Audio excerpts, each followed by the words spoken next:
Buildings, commercial buildings, industrial buildings, a warehouse? Why do you need a building? And how large should it be? To help answer that question, I have Chris McDonald from Buildings on the phone with us today. Chris, how are you doing today? Doing great, Ken. How you doing? Awesome. I'm glad you could be here.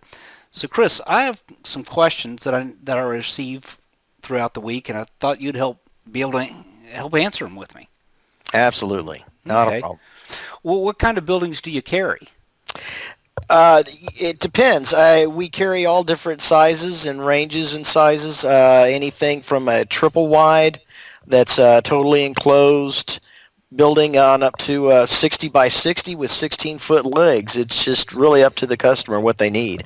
There's three different roof types. You've got your regular style, which has a more rounded look to it. The eave actually kind of rolls over the top of the leg about 6 or 8 inches. Then we have the boxed eave, which is a style where it's looks more like a house. It's got an overhang on it about 6 inches on each side.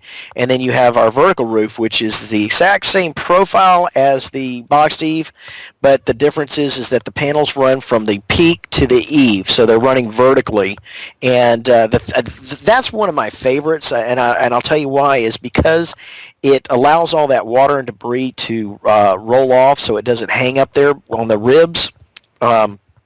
And the other thing that I like about it is that it has additional strength to it because it's got 4 hip channels, primarily to allow somebody to be able to screw those panels into gives it something to hold on to, but it also strengthens the structure. Okay, so it sounds like you can pretty much detail customize whatever they want. Exactly. Yeah, I mean, you can even take a 60 by 60 and connect it up with another 60 by 60 and have a 60 by 120 building. Okay. All right. So you can just keep expanding it. Wow. Exactly. That's just like Legos or something. You just put them together. Okay.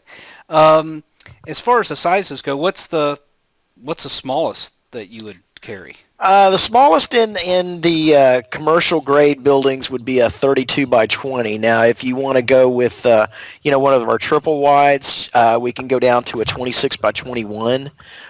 We can go even smaller than that if you need us to. If you're just looking for a garage type building or a building that's going to be used as a workshop for your residents. Okay. All right. Just out of curiosity, how long have you been providing buildings to the area? Since 2003, we've been doing this. Wow. So this is not something you just started up yesterday. All right. No, absolutely not. Okay. Well, what type of uses over the years have you seen, the buildings used for? Well, that's the great thing about these buildings is they're all clear span, especially our commercial grade buildings. They use the Eagle Lock trussing system on this that ensures maximum strength and durability. And what that allows you to do is just about anything. You don't have any load-bearing walls in there. You don't have any posts that you have to have every 20 feet. So you can have a totally open warehouse. Imagine a 60 by 60 building that's totally open. Just let your imagination run wild as what you can do with that. Wow, that's fantastic. Mm-hmm. So if somebody wanted to get started, what do they need to do? Well, the first thing they need to do is just pick up the phone and give me a call. I'd be glad to talk to them about their needs and be able to help facilitate any questions they might have and be able to advise them and kind of, give them some advice on what they might want to add or take away and maybe even some things they haven't even thought about. Okay. All right. And to get started, what is required to get started? Well, and that's a good question. What we'd require, first off, is a down payment. It depends on the price. If it's under $2,500, then it's going to be 10%. If it's over $2,500, it's 12%. So on most of these commercial buildings, you're going to be looking at a 12% down payment, and then we get some information to place the order, and then we get the order signed by them, and we're good to go. And we can do that all through email or over the phone. Okay, great. Well, from the time the order's placed, how long does it usually take on average before it gets installed? It averages about 2 to 4 weeks. One thing that you do want to do on these commercial buildings is make sure that you have some sort of a concrete foundation, whether it be a slab or post or pillars or footings or ribbon poured, so that we have something to set this up on the commercial buildings, on the large commercial buildings especially.